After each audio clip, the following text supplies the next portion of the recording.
Penusik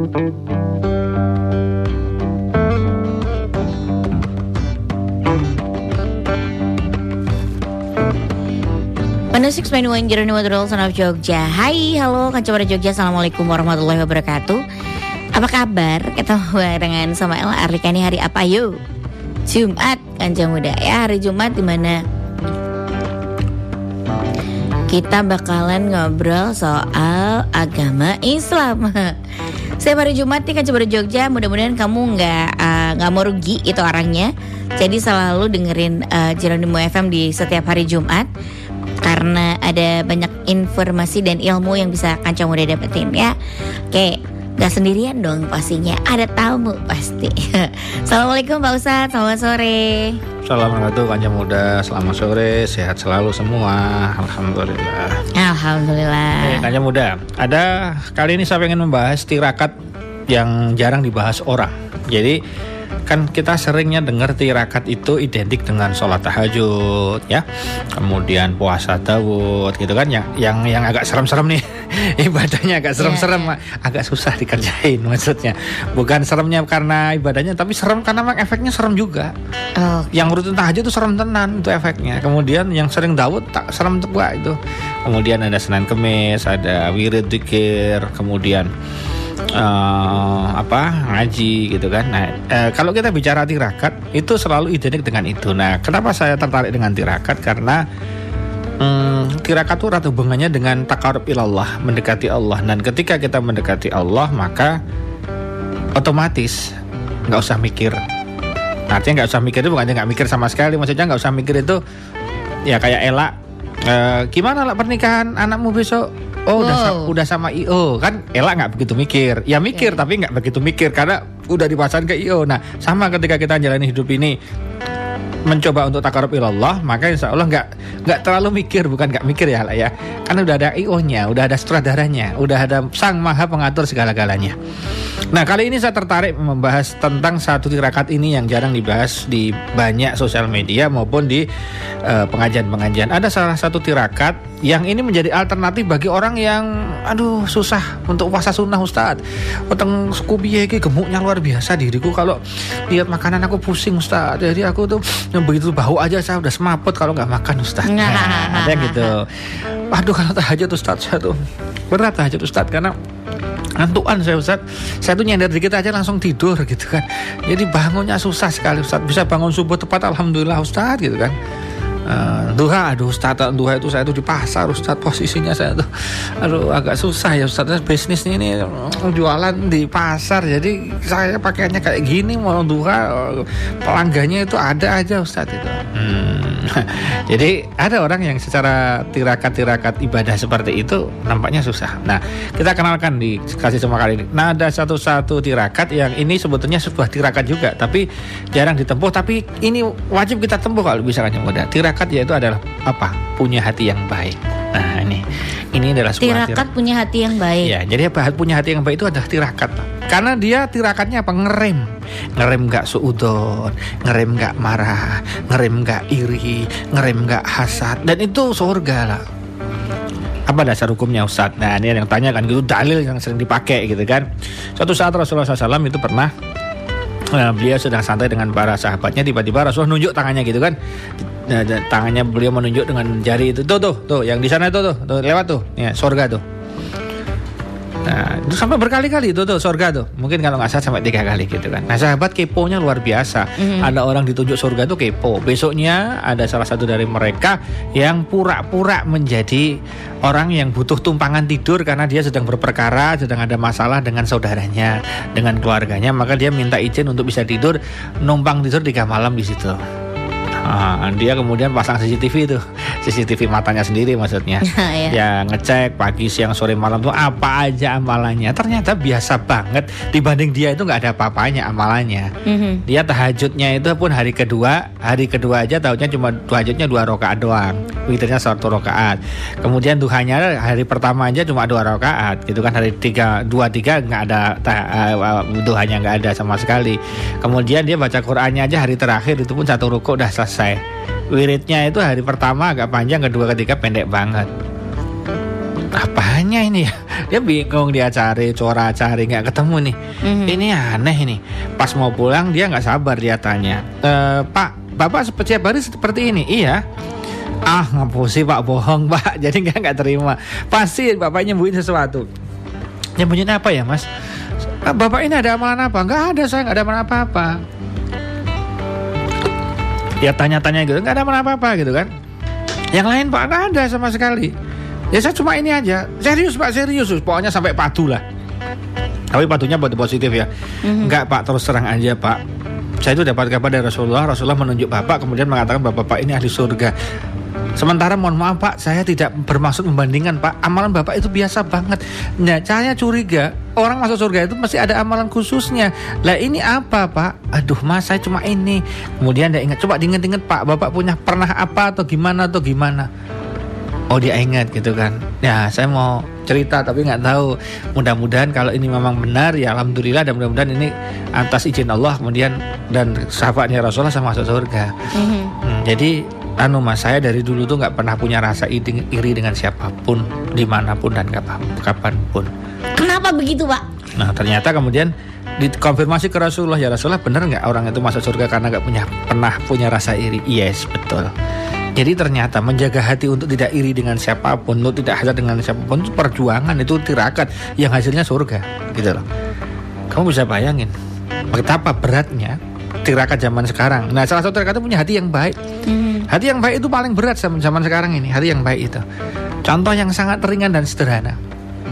Bisa nggak sih kamu lihat orang sukses itu kamu itu ikut senang, itu bisa nggak sih? Cobaan. Nggak usah orang lain. Kalau orang lain kan jelas itu musuhmu mungkin. Iya. Tapi ini saudaramu sendiri. Tapi ini temanmu baik sendiri. Tapi ini orang kampungmu sendiri. Tapi ini orang yang betul. Kadang ini kakakmu sendiri, ini adikmu sendiri. Bisa nggak kamu lihat dia sukses, kamu itu ikut bahagia? Atau jangan-jangan kamu pura-pura bahagia, senyum, selamat, tapi dalam hatimu kamu nggak senang? Allah. Nah, ini contohnya kan. Itu contohnya. Masa Allah kok iso? Ki mesti ono. Ora tak bayar sekolah kok ya iso tadi kok ngene. Ya toh. Anak dhewe sing turunan nggo bayar sekolah dhewe. Buat saiki sukses ngono toh. Ya dhewe melu terlibat sukses sih jane. Ayo enggak ya. Itu artinya apa? Kamu punya hati yang buruk Kanca Muda. Bahaya sekali. Jadi nggak boleh punya sifat hati yang baik. Ya, harus menjaga hati yang baik. Ya, hati yang baik. Hati yang baik ini betul-betul sebuah tirakat. Kalau udah terlatih, apapun kondisinya dia akan husnudzon sama Allah. Mungkin ya. Ini contoh yang sederhana lah. Jadi besok itu ada orang yang masuk surga itu, orang yang masuk surga itu dengan ahli ibadah. Ahli ibadah itu mau ibadahnya bagus, tapi ada ahli afiyah, ahli kena musibah. Jadi ada orang itu kan, makanya lihat di dalam Al-Quran itu balasan untuk orang sabar itu apa? Tidak terhitung. Kalimatnya di Al-Quran itu kan untuk orang-orang sabar itu kan tidak terhitung. Ya, coba lihat balasan orang-orang yang sabar. Itu kan nggak terhitung lah, nggak bisa dihitung. Apa artinya? Artinya ketika orang di akhirat nanti lah, dia punya banyak dosa atau amalnya kecil lah, tapi dia sabar. Maka kesabarannya itu karena nggak bisa dihitung, maka timbangannya yang kekurangan itu langsung tutup lah, karena nggak terhitung. Coba ada nggak kalimat firman Allah yang mengatakan sabar itu bagian tidak terhitung pahalanya? Ya, dicari, coba di googling dulu. Ada? Adanya tuh ini. Mana ya? Atau hadis? Sebentar. Fadilah sabar banyak. Mendapat ridho dan berkah dari Tuhan. Dalam Islam, orang yang sabar dianggap mendapat ridho dan berkah dari Allah Subhanahu wa taala, serta dijanjikan pahala yang besar di akhirat. Besar. Kalau di ayatnya nggak besar, tapi tidak terhitung. Oke. Ya, ayatnya tidak terhitung lah, bukan besar, tapi tidak terhitung. Kenapa tidak bisa dihitung lah? Saking akeh lah pahalane. Makanya besok di akhirat lah ada orang ahli afiyah dan ahli musibah. Nah, ahli musibah ini yang posisinya apa? Hidupnya itu penuh dengan musibah terus gitu lah. Nah, terus tahu nggak lah? Tiba-tiba lah orang yang ahli ibadah itu, ya, yang penuh kenikmatan itu, dia beramal soleh, dia dapat surga lah. Ditempetin di surga gini lah. Bisa contohnya gini lah. Itu kalau kita kayak di hotel gitu lah. Dia ditempetin di sebuah tempat kan lah. Katakanlah lantai 1 atau lantai 2 lah. Si orang yang amalnya baik ini lah. Yeah. Orang yang hidupnya penuh musibah, kemudian dia sabar atas musibah itu dan selalu husnudzon pada Allah, maka tiba-tiba tahu nggak? Allah kemudian bilang, malaikat, dengan kesabaran yang dia miliki dan selalu husnudzon kepadaku, maka angkat derajatnya di surga tertinggi. Maka dia naik. Jadi sampai orang-orang yang dapat surga itu lihatin dia delongop lah. Tuh, jadi naik itu. Jadi dia sendiri tuh mendapatkan surga itu masih bisa iri di situ, bayangkanlah. Dia sendiri yang dapat surga itu masih bisa iri dengan derajat dari orang yang banyak musibah di dunia itu. Itu naik lah, tuh diangkat derajatnya itu set. Ketika naik itu diterangkan dalam hadis itu sampai mereka melihat ke atas juga. Jadi delok melu delok diangkat derajatnya itu loh. Sampai delok ning lantai 2 apik banget iki ngono. Ketemu lah. Az-Zumar ayat 10. Iya, dibaca. Az-Zumar ayat 10. Orang-orang yang berbuat baik di dunia ini akan memperoleh kebaikan.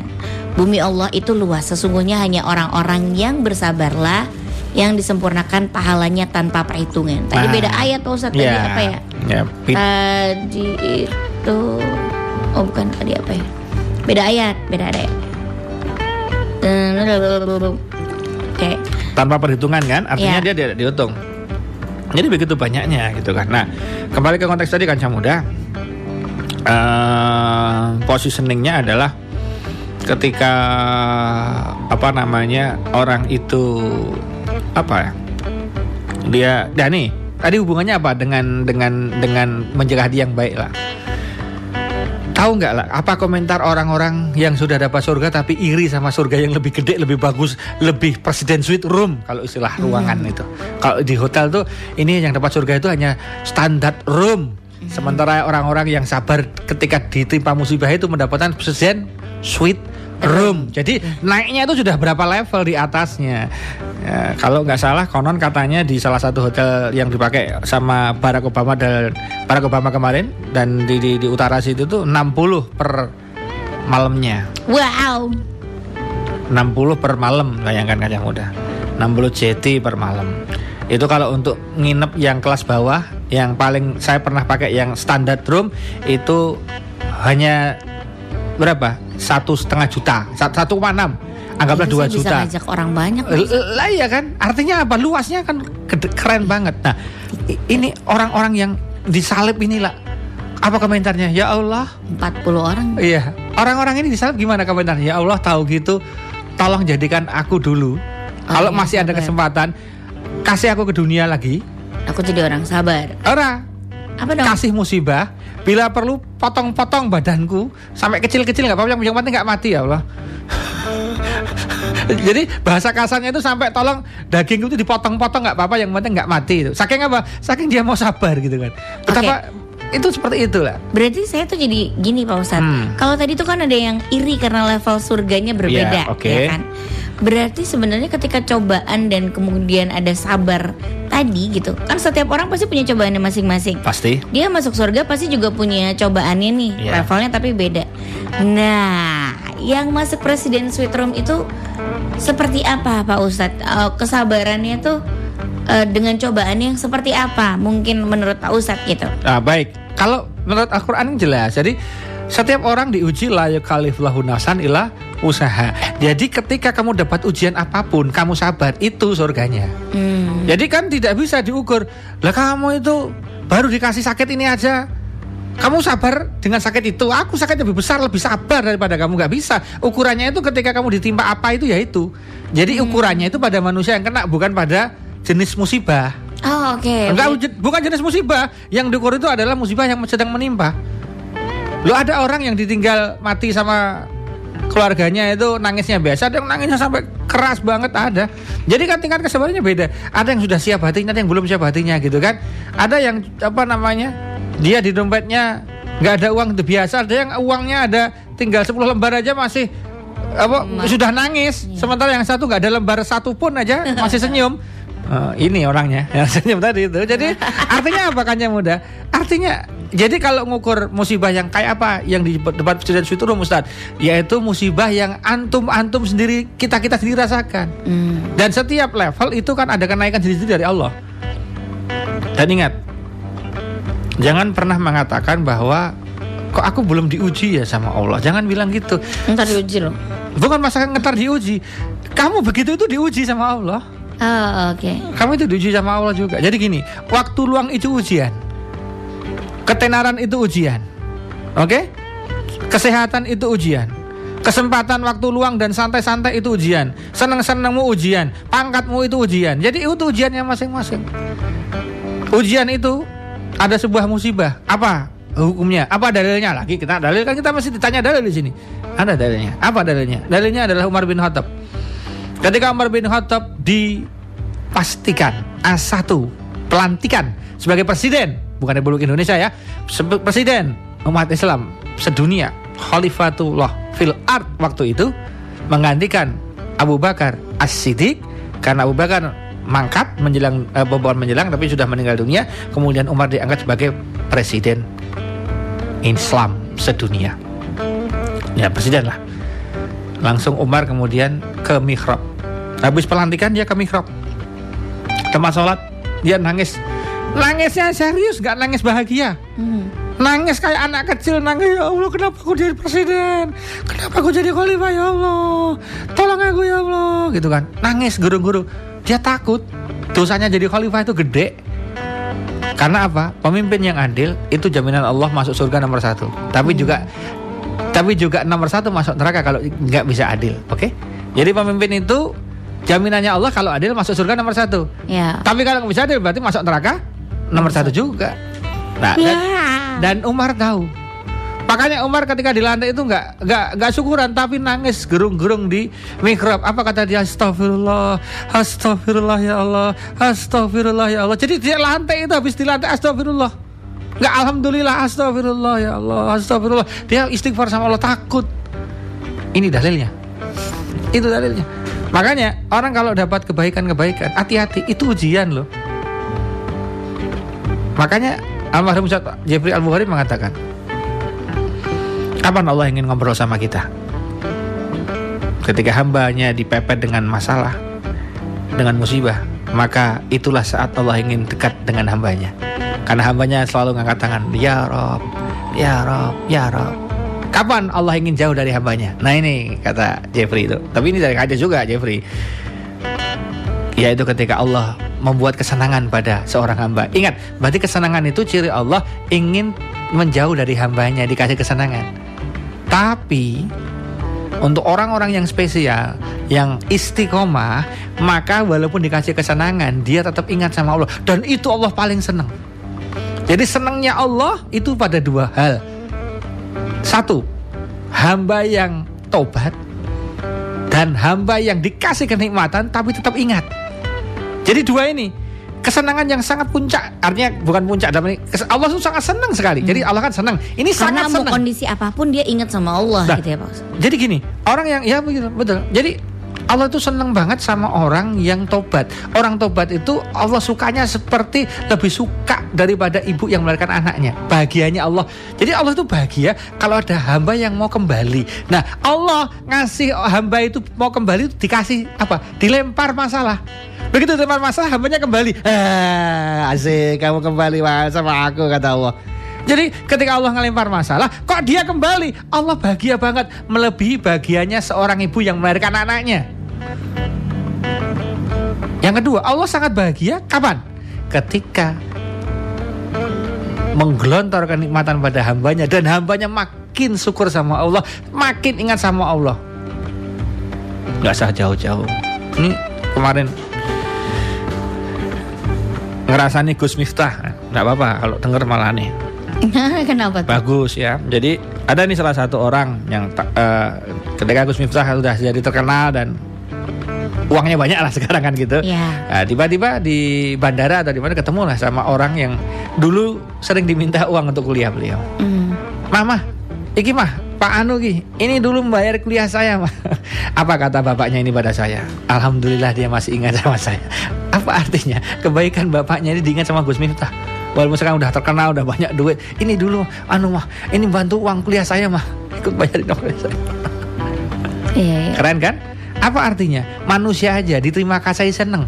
apalagi Allah Subhanahu wa taala. Walaupun Allah nggak butuh terima kasih kita. Tapi senangnya Allah itu dalam rangka kemudian Allah akan menggelontorkan nikmat-nikmat lagi. Ingat ya, kalau kita bicara apa? Kita bicara ini, bicara apa ya? Syukur nikmat. Tadi Gus Miftah ingat sama orang yang pernah berjasa sama dia. Itu kan syukur nikmat sebetulnya. Iya. Sama kan? Ketika orang itu ingat sama Allah dan mensyukuri nikmat Allah itu kan keren. Maka ingat kalimat yang Allah pakai itu kan tidak lazim dalam bahasa Indonesia karena itu bahasanya Allah, pasti bukan bahasa Indonesia ya. Jadi gini, kalau kita lihat dalam struktur tata bahasa, Allah kan mengatakan ini firman-Nya kan, la in sakartum, siapa yang syukur pada nikmatku, la azid. Nah, jadi Allah akan nambah. Lawan katanya kira-kira nambah itu apa? Lawan kata nambah adalah kurang. Berarti kan logikanya gini, kalau engkau syukur sama aku, kata Allah, aku tambah, aku zidanakum, aku tambah dirimu nikmatnya. Wa in kafartum, kalau engkau kalau engkau nggak syukur, kufur nikmat, harusnya kalimatnya kalau sesuai dengan bahasa Indonesia itu aku kurangin nikmatnya. Aku yangkuskan berkurang, aku kurangi nikmatmu. Ternyata Allah nggak pakai kalimat kurang, langsung dihajar sama Allah. Tapi kalau engkau kufur, maka azabku sangat pedih. Inna adzabillah sadid. Ini kan. Jadi kalimatnya kan banget. Yang satu kalau syukur tambah nikmat, yang satu begitu kufur nggak dikurangin lagi lah, dihabisin sama Allah, dizongin sama Allah, langsung dikasih azab sama Allah. Berarti apa? Kata kuncinya syukur nikmat itu penting. Nah, salah satu bentuk syukur nikmat, makanya orang kalau udah tinggi level imannya, itu muncul hadisnya Rasulullah, alhamdulillah ala kulli halin. Alhamdulillah atas setiap hal, bahkan hal buruk sekalipun. Dan itu berat di praktek, gampang diomongin. Tapi kalau bisa istimewa. Betul nggak? Betul. Karena biasanya kalau kita dapat masalah itu Pak Ustadz, yang ada tuh kan kita ngeluh dulu ya, daripada kita mencari tahu apa ya Allah ini maunya sebenarnya, kemudian bersyukur sama rancangan. Saya ada cara tuh. Nanti di segmen kedua. Ada cara itu ya. Nanti segmen kedua bagaimana kita agar hati ini mudah-mudahan tidak kotor, hati ini tidak busuk, dan kita pandai menangkap ayat-ayat Allah walaupun bentuknya tidak cantik pas pertama dikasih ya. Jangan kemana-mana, akan coba Jogja, kita masih ada di sesi Soma Sana Sini Soal Agama.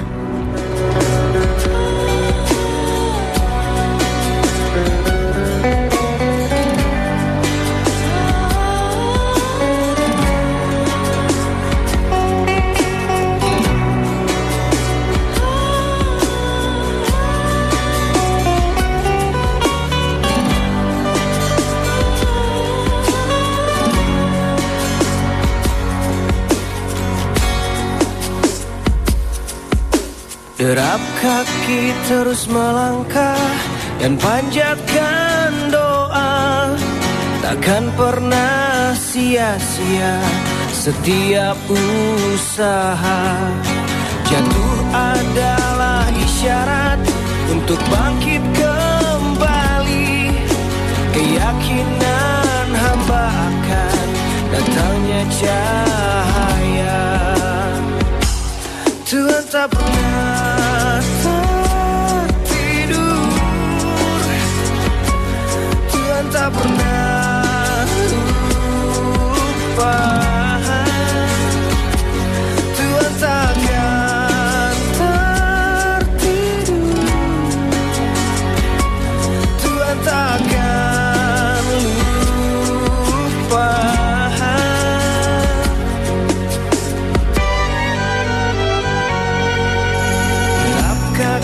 Terus melangkah dan panjatkan doa,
tak pernah tertidur.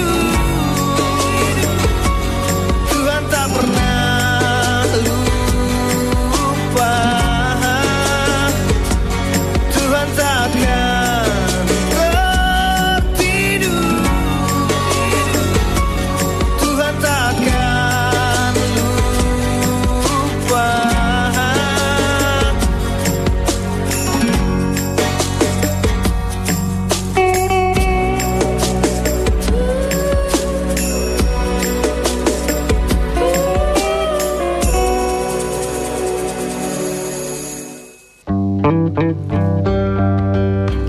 One 6.1 Jeronimo Drol Son of Jogja masih barengan sama Ella Arlika nih Kacamata Jogja.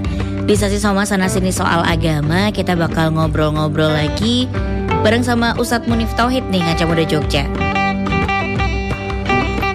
Temanya adalah gimana sih caranya kita supaya tirakat supaya tirakat untuk punya hati yang baik. Itu Kacamata Jogja. Gak suudon, gak marah, gak emosian, gak dengki, gak iri, gak hasad gitu. Pokoknya namaste. Jadi ada apa gitu kita tetap berusaha tenang, baik, berpikir positif dan lain-lainnya. Tadi Pak Ustadz mau ngasih bocoran nih. Pak Ustadz gimana sih kalau kita dapat masalah gitu ya? Kan masalah itu pasti terlihat jelek di awal, nggak mungkin kan cakep gitu. Dapat masalah gitu kan. Gak mungkin. Pasti kan ada sesuatu yang bikin kita shock, bikin kita kaget, bikin kita berpikir keras, bikin kita memaksa untuk menyelesaikan dengan cara kita gitu. Tapi padahal Allah tuh punya satu cerita lain di belakang yang ada pemaknaannya gitu. Gimana caranya Pak Ustadz? Kan pasti sebenarnya sesuatu yang buruk itu belum tentu kalau kita masuk ke dalam tuh terlihat buruk juga ternyata gitu. Ya, jadi begini Kak. Kata kuncinya Allah sudah ngasih sebetulnya. Wasta'inu bisabri wassalah. Maka mintalah tolong sama Allah dengan sabar dan sholat. Sholat ya. Kenapa sabar dulu, Li? Pertanyaan yang menarik. Kenapa nggak sholat dulu ya? Ya, kenapa sabar dulu? Iya. Ya, jadi kalau seorang sholat tapi nggak sabar, sama aja. Makanya kemarin saya ketampar ada salah satu Habib itu dalam ceramahnya di acara Haul itu mengatakan bahwa sampean itu sebetulnya wirid itu bisa ngefek gak sih ke diri sampean? Salawat itu bisa ngefek gak ke diri sampean? Ngaji itu bisa ngefek gak ke diri sampean? Gitu kan? Aduh, salat itu bisa ngefek gak ke diri sampean? Oh iya juga ya. Jadi ngaji kita, salat kita, wirid kita, salawat kita ngefek gak ke kita? Ternyata kalau kita mau jujur kan harusnya iya, tapi kok kelihatannya kok enggak, gitu kan? Kelihatannya nggak ngefek. Kita kalau kena masalah masih suka ngamuk, masih nggak terima, masih suudon lah, kan gitu. Dijawablah sama Habib itu. Tahu nggak kuncinya? Jadi kuncinya wirid, zikir, puasa dan sebagainya itu bisa terlihat dengan baik. Itu kata kuncinya ada 3. Saya ngepek ya. Di mana yang kemarin ya? Saya simpan tapi masih ingat sih. Tapi ada 3 hal itu yang kemudian tangkapan layar, screenshot. Nih ketemu nih. Ada syaratnya 3 lah. Makanya mudah. Yang pertama istiqomah, continue. Jadi salatmu continue nggak? Ngajimu continue nggak? Zikirmu continue nggak? Salawatnya urutin nggak? Gitu. Oke? Yang kedua hadirnya hati. Artinya apa? Artinya hadirnya hati itu kita memaknai, tahu yang dibaca itu. Robbi firli, ya Allah ampuni aku. Kan gitu kan tahu artinya gitu kan. Iya. Nah yang terakhir ini yang membuat saya tertampar lah. Tidak terburu-buru. Oke. Sholat. Iya, semuanya tidak terburu-buru. Oke. Ya entah sholat, mau entah zikir, mau entah salawat, mau itu nggak boleh terburu-buru. Kan ada yang Yasin, jadi bacaannya itu ala Valentino Rossi gitu ya. Kalau Rossi banter itu juara, kalau kita banter ambiar kabeh. Makanya sabar itu menjadi kata kunci 3 hal tadi tak? Sabar untuk rutin, sabar untuk memaknai, sabar untuk nggak tergesa-gesa ngambil kesimpulan dari sebuah peristiwa yang terjadi. Nah makanya ketika ada musibah datang, bentuknya apapun itu, ceret. Ingat loh, musibah itu nggak mesti keburukan, kebaikan juga musibah. Jabatan bisa jadi musibah, keluarga bisa jadi musibah, gitu kan. Kalau nggak hati-hati, makanya diam dulu misalnya, lah, nih, gue kasih mobil lah, silakan kamu pakai lah. Wah, alhamdulillah, asik. Harusnya nggak gitu. Alhamdulillah, makasih ya, mudah-mudahan barokah. Sambil kamu tetap diam ngamatin. Kasih mobil. Kenapa ya? Bukan kenapa ya. Dengan mobil itu, kalau ngasihnya kan dia ngasih. Iya. Kamu kan harus mempelajari. Maka jangan kaget lah. Kemarin ada orang dapat undian di BBD, undian mobil. Bagus. Seharga 550 juta off the road. Dia dapat, senang, alhamdulillah, makasih. Akhirnya diposting akhirnya. Siapa yang mau beli? Ini gue nggak mau pakai. Itu bukan berarti dia nggak terima kasih sama banknya, bukan. Tapi dia kemudian kan sabar, dia lihat, oh ini mobil jenis ini, keluargaku segini, ini pajaknya setahun segini, ini BBM-nya sekian cc, ini perawatnya begini. Oh aku kalau pakai ini setiap hari, kemudian aku rawat, aku kok kelihatannya nggak mampu. Ya boncos ya. Ya akhirnya tak jual aja. Mungkin mau dilipat ke mobil yang lebih ringkes, lebih murah, atau CC yang kecil, lain kecil loh. pajak kecil loh. Apa artinya? Walaupun itu kebaikan, kebahagiaan, dia kan nggak langsung iya suka langsung hajar, enggak kan? Dia sabar dulu ya. Oh ya, kira-kira gimana ya? Sama ketika mendapatkan keburukan sebetulnya. Ketika dapat keburukan, semua orang panik. Nggak usah siapa, Ustadz juga sama panik. Ya mak, kemudian kalau kita punya waktu jeda, makanya kenapa sih ada teori, namanya teori kolam ikan.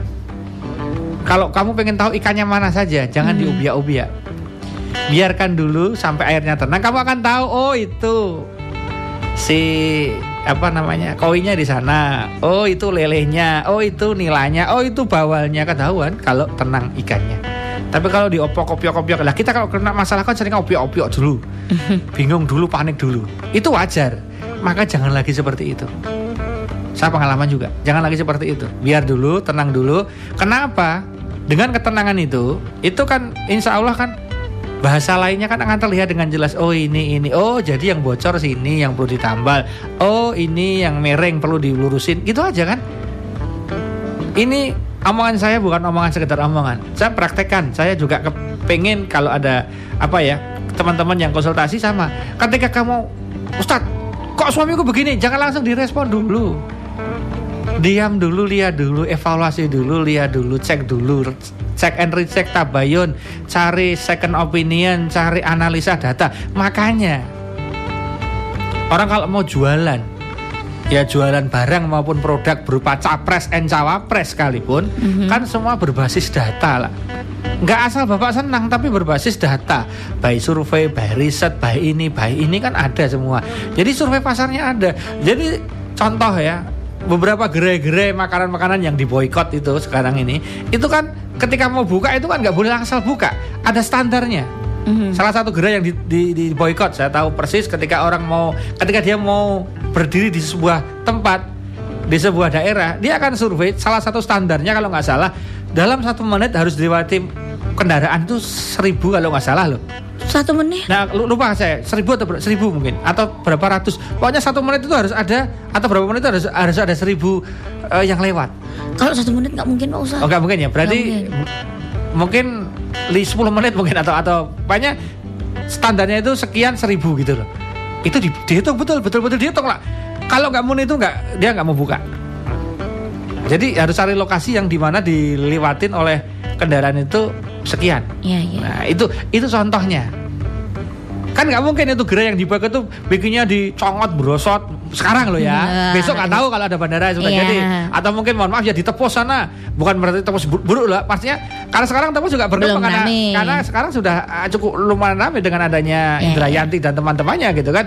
Tapi kan daerah yang kira-kira susah untuk dijangkau, akhirnya saja susah, kan nggak mungkin buka gerai di sana. Mall lah misalnya, mana mall yang terbesar di Indonesia yang katanya juragan top itu, suruh bikin di daerah pedalaman, kira-kira gimana? Ya nggak mau dia pak.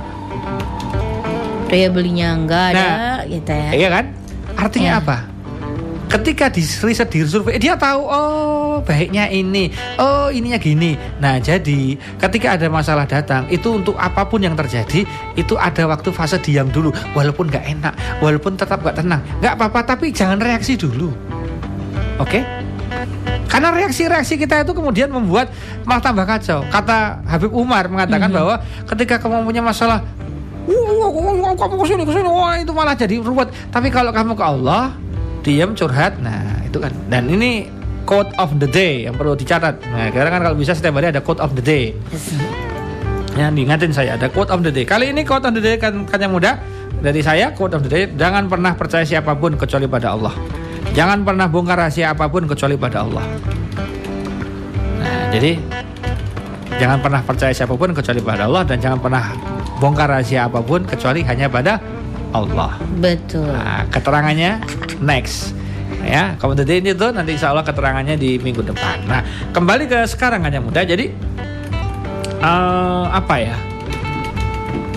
Kalau tadi Ella menanyakan gimana Ustadz agar kita kemudian secara naluri terlatih ketika ada masalah itu nggak langsung reaktif. Nah, disinilah kemudian muncul amaliyah lah.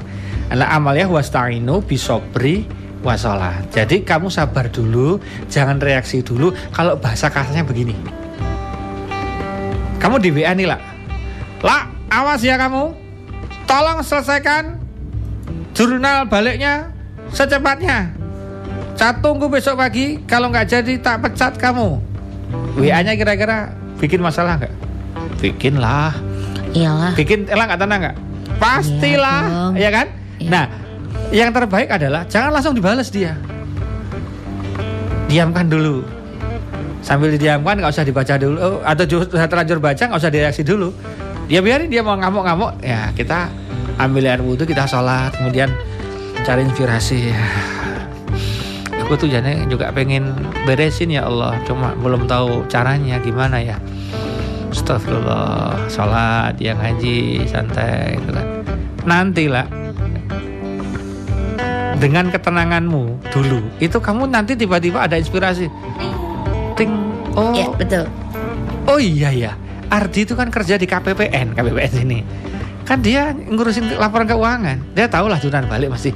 Telepon yang gini. Aku ada masalah gini. Oh, udah, kirim datanya, tak kerjain dari sini dah. Bisa kan?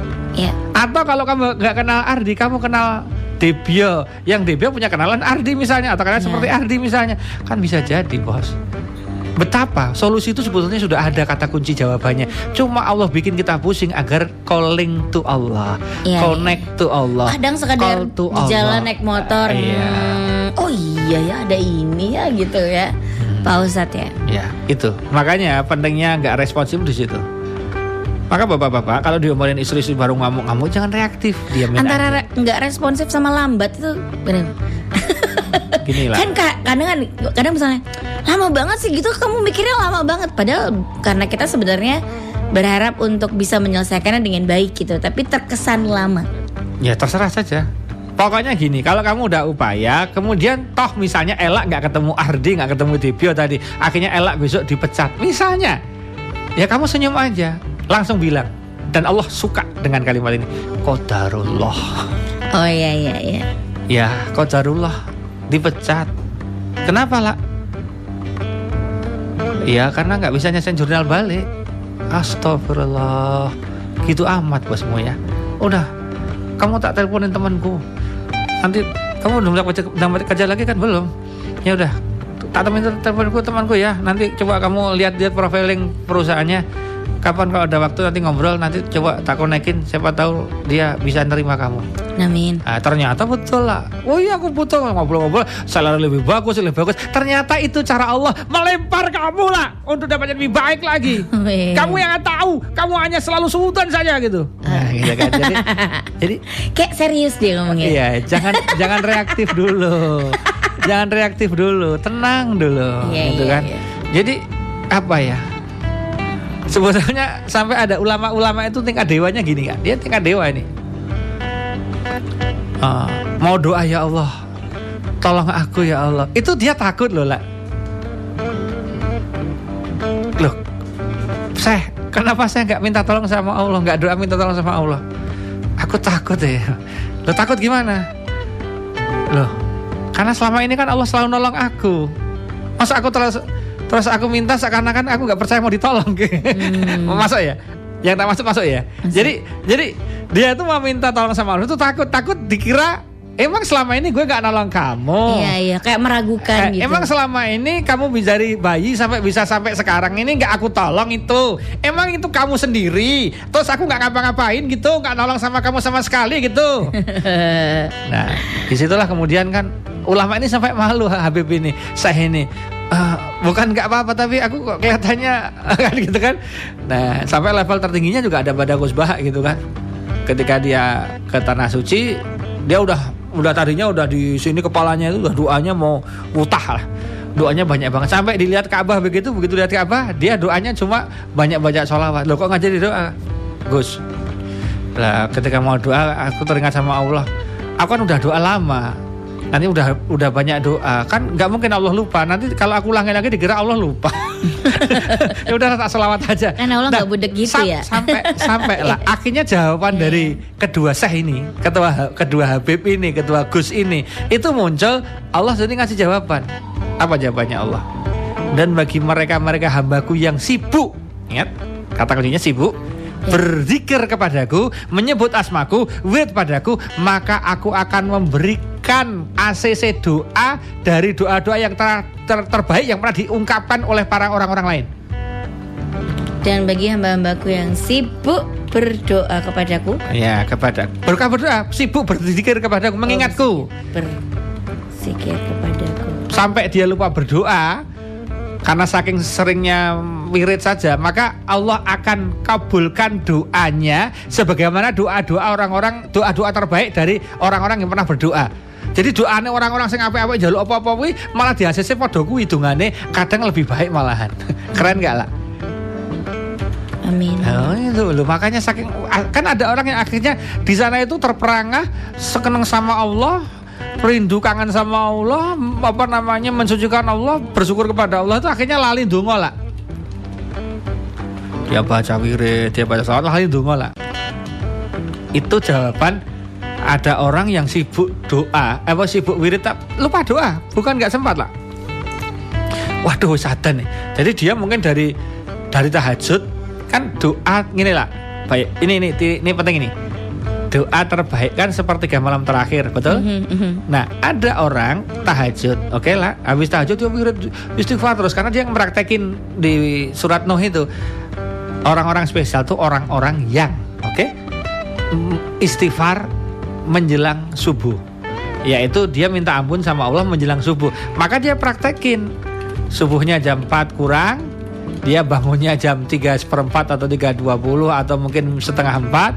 Dia hanya bisa sholat tahajud 2 rakaat atau 2 rakaat atau witir. Kemudian dia banyak istighfar sampai dia lupa berdoa padahal akhirnya sudah azan subuh. Nah ternyata orang-orang seperti itu Allah tahu. Wis kowe rasa ndonga, engko tak kabulke dungane wong-wong, tak nunutke dungane wong-wong kae lho. Sing apik-apik tak jigokke kowe engko dikabulke padha kuwi. Bayangkan toh. Amin. Betapa akhlaknya Allah keren toh. Kamu kan sibuk mikirkan aku, sibuk wirid padaku. Kamu sampai lali donga toh.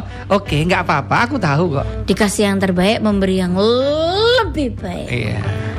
Jauh lebih baik daripada puncaknya yang lagi ada nih. Ada puncaknya terakhir sebelum ditutup. Puncaknya Nabi Ibrahim alaihissalam. Ketika Nabi Ibrahim itu kepepet, dibakar, apinya sudah mau naik, sudah hangat di telapak kakinya.